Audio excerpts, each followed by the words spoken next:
If your business is insolvent, you might be thinking, am I going to lose everything? My company, my savings, maybe even my house. Now the truth is you've got options, and if you act fast, you can take control before it all collapses. I speak to UK directors every single week who leave it too late. They panic, they ignore letters, they keep trading, hoping things will turn around. And then they get hit with a winding up petition. Or they even get chased personally for company debts once they put it into liquidation. But here's what most directors don't realise. You've got more control than you think. You just need the right information and a plan. In this video, I am going to walk you through every single option you've got if your limited company is insolvent. I'll explain liquidation, CVAs, administration, time to pays, and what each one actually means, when they work, and how to make sure you don't get stitched up in the process. If you're a UK director and you want real, honest advice, not pressure, not scare tactics, hit subscribe now, because this video could save you from months of stress, sleepless nights, and serious personal risk. My name's Chris Worden, by the way. I run Director First, and I help directors who are in trouble. People who've done nothing wrong except tried to run a business, but now they're drowning in debt. They're dealing with HMRC, or they're worried about losing their homes. I have been on the phones with directors week in, week out in tears, thinking that their lives are over. And I've also seen those exact same people walk away with a company closed because they took action at the right time. Now we're going to cover 5 key things today. What insolvency actually means in the eyes of the UK law, your 5 main options if your company can't pay its debts, the common traps that directors like you fall into and how to avoid them, and some real examples from directors who got it right and some from those who got it wrong. And at the end, I'm going to give you a 30-day action plan to take control and protect yourself, okay? So, what is insolvency, really? Let's start with this question, because most directors get it wrong. Now, there's a thing called the insolvency test, and I'm going to put it in plain English for you. There are 2 legal tests for insolvency in the UK. Cash flow, so the cash flow test is, can your company pay its bills as they fall due? And then we've got the balance sheet test. And that's, are your liabilities greater than your assets? And there is another one, the legal action test. Has somebody taken legal action against your company, like a CCJ, or maybe a statutory demand? So if you can't pay that, if you're in a time to pay, you can't pay wages, you're struggling to pay suppliers on time, that is cash flow insolvency. And if the business owes more than it owns, okay, even if you're still trading, so you total up all your aged creditors and you compare it to cash in the bank, money owed in, stock that you've got, plant and machinery, if what you owe is more than what you own, you are also balance sheet insolvent, okay? So I had a client come to us, he owed 50 grand to HMRC, 80 grand suppliers, hadn't filed accounts in 18 months, still had clients, still had revenue, but couldn't pay anyone. That's insolvency, okay? Couldn't pay his debts when he fall due. And continuing to trade in that state without advice is a huge risk, personally. And the key thing, this person, they knew they were insolvent. Okay? And when you know you're insolvent, you've got a legal duty to act in the best interest of the creditors. Okay? It's not the company anymore. It's not yourself anymore. You've got to put creditors' positions higher than yours. Now this guy, although he was insolvent, the key issue for him is he knew he was not going to be able to get out of this mess. Okay? He knew that. Now, because he was past the point of no return, that's where he had to take advice and go through a process. We'll talk a bit more about that later on. So what I want you to do is look at your overdue bills. You know, get everything. Don't look at things worse than they are. Look at them as they are. Get statements from your creditors and ask yourself, can I pay everyone? Some of you will be on time to pay arrangements and you're watching because you know that you can't pay anyone. And then add up all those liabilities and compare them to the assets, okay? Do you owe more than the business owns? And if yeah, your company's insolvent. And it's really time to act. So let's start talking through the most common and safest routes when a company can't be saved. Most common one is a CVL, creditors voluntary liquidation. And it's where you as a director go out there and appoint a licensed insolvency practitioner to shut down the company properly.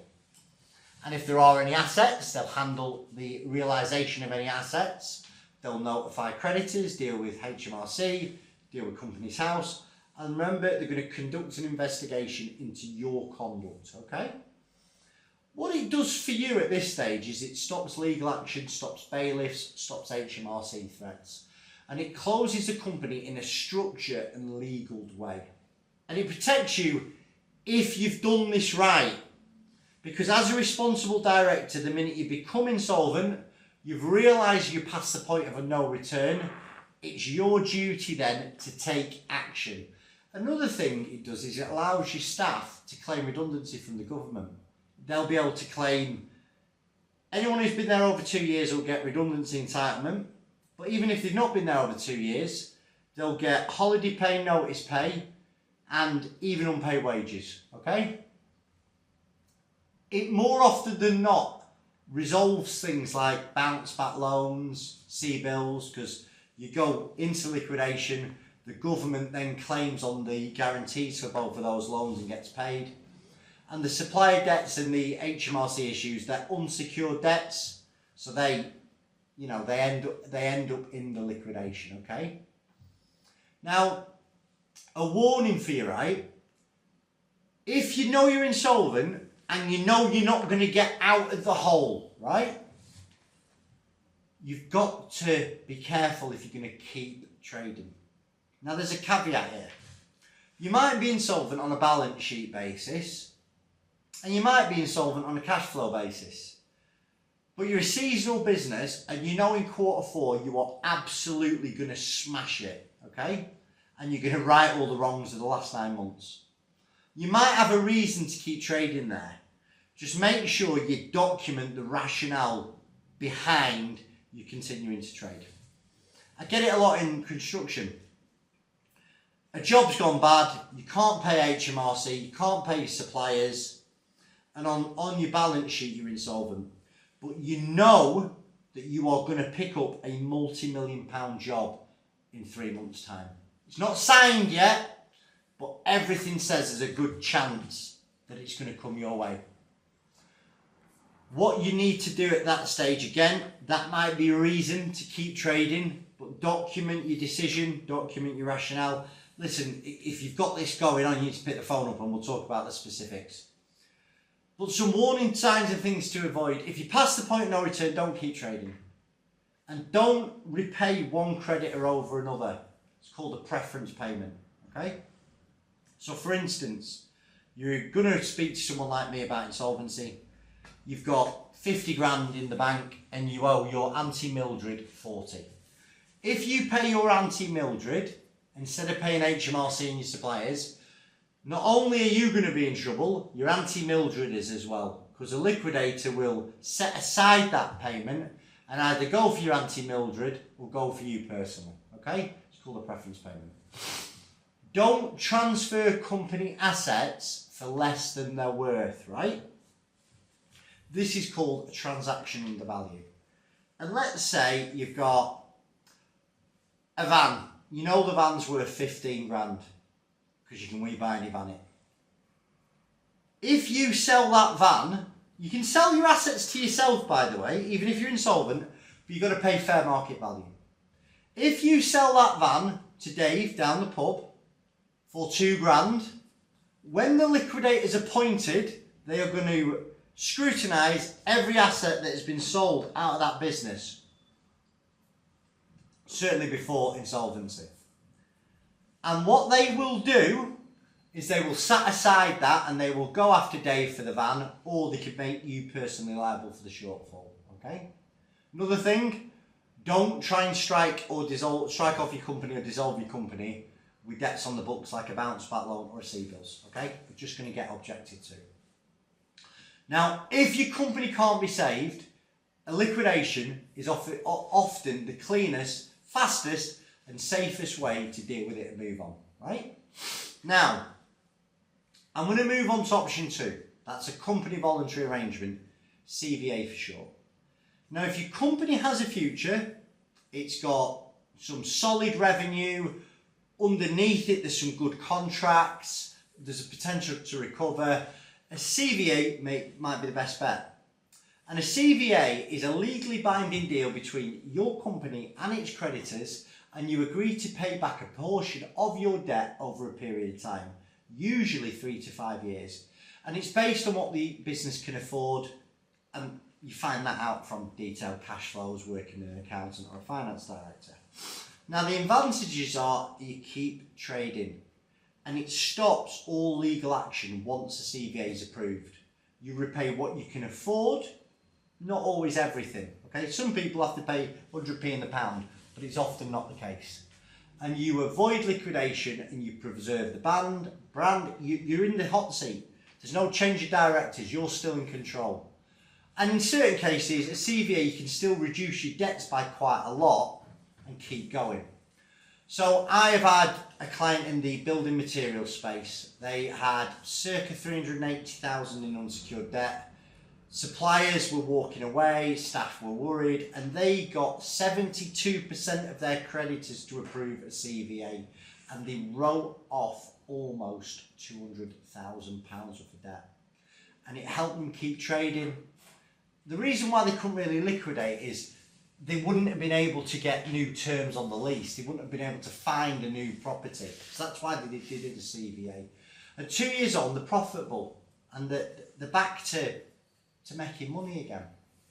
And a CVA is good if your business has got some future cash flow. If your creditors will trust you'll stick to the plan. If you've got genuine forecasts and financials in the future that shows the picture that this business could recover. But you've got to act early before a creditor takes legal action. So let's say you're in a time to pay arrangement with HMRC, you keep failing your time to pay arrangements, well, it's unlikely HMRC will approve a CVA because really it's just another time to pay arrangement. You've got to avoid this stuff in CVAs. Don't propose unrealistic payments because you want to try and please everyone, okay? Don't hide any debts. Full disclosure is needed, okay? And don't delay, because let's say HMRC starts proceedings against you, a CVA is a lot harder to get through.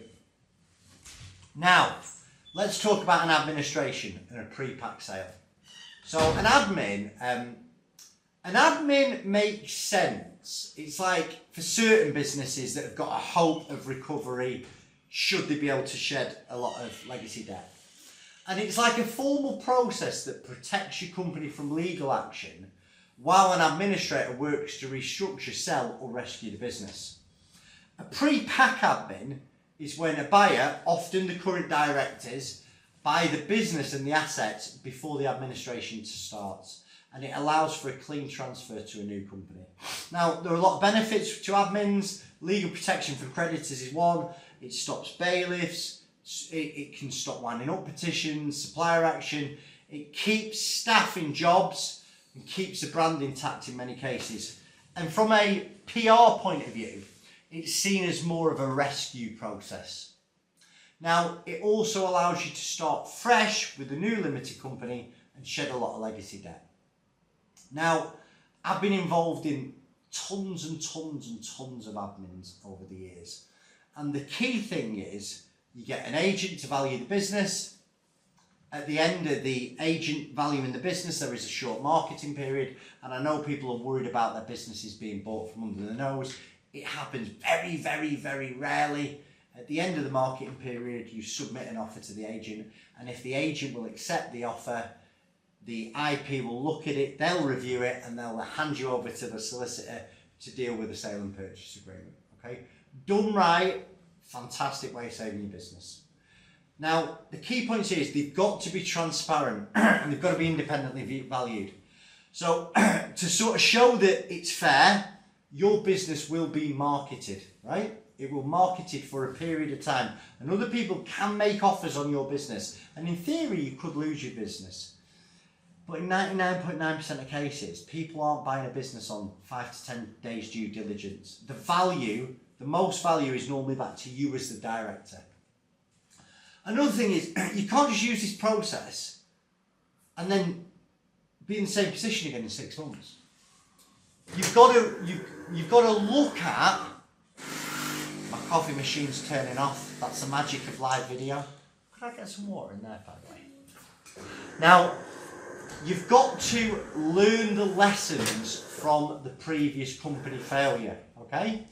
So what is it you need to do in the new company to stop this happening again? And this works best for businesses with a strong brand, with contracts, licenses. But there are some risks. Listen, they're going to be scrutinised very heavily by creditors. They're going to be scrutinised by HMRC. And the costs are a lot more than a liquidation or a CVA. And a badly managed pre-pack can lead to reputational damage, okay? I want to talk about something called a time to pay arrangement, sort of option 4. And it's an informal deal to pay your creditors back. You don't need an insolvency practitioner. Now, like I say, not every inquiry I get needs a formal insolvency process. If you act early enough and you've just got some short-term issues and you owe HMRC, a time to pay arrangement might be enough. And it's a structured repayment plan agreed directly with HMRC, no need for me, and it's usually spread over between 6 and 36 months. And it's for VAT, PAYE, corporation tax, or all the above. Now, the benefits to it is it means you avoid insolvency altogether. You preserve your company's reputation, there's no formal investigation, and it's a hell of a lot cheaper than a liquidation, CVA, or an admin. In fact, there'll be no fees. You might have to pay some interest and late penalties to HMRC. The downsides to a time to pay, though, is there's no real legal protection. Creditors can and will still take action. HMRC might say no to a time to pay arrangement, especially if you've defaulted one on before.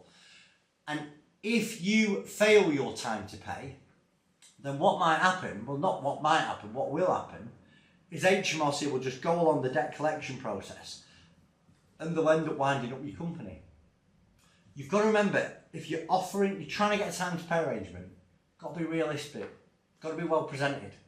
Don't be telling someone on the end of the phone that you can pay this in 6 months when you know full well it's going to be at least 18 months. Now, I want you to remember you're in a better position than you think with HMRC. Because in a lot of insolvencies, HMRC don't get anything back. So you're basically saying, listen, I want your support and I'll pay you everything. You just need to give me a bit more time to pay it. So here's some tips to get a time to pay arrangement approved. Make sure all your outstanding returns are done and up to date. Go to them with a solid cash flow forecast. Because most people ring up and say, Mr. and Mrs. HMRC, I need 18 months to pay me VAT. Hey, there was a little rhyme in there. And they've got nothing behind it. If you go to them with a solid forecast, you stand out above all the other people that are ringing them that day. Call the revenue with a clear plan. Or in certain delicate cases, you might need a professional to handle it. What I'd suggest, if you're struggling with HMRC, ring us and we'll talk you through what to do. Be honest with HMRC. They'll reject unrealistic proposals, okay? You've got to tell them what you can do, best option. And obviously another option, by the way, is you don't do nothing. I mean, that's the most dangerous option. And sadly, the one most directors choose first. I'm going to stick my head in the sand and do nothing. And this is a big problem. Because if you keep trading while you're insolvent and you're building up more debts to the revenue, to suppliers, well, you could be classed as wrongful trading. That could cause you some serious issues. If you don't do anything, one of your creditors will escalate and they'll serve a CCJ or a stat demand, or in the worst case, a winding up petition. HMRC will not wait forever and a day. They will move to enforce this through bailiffs or court.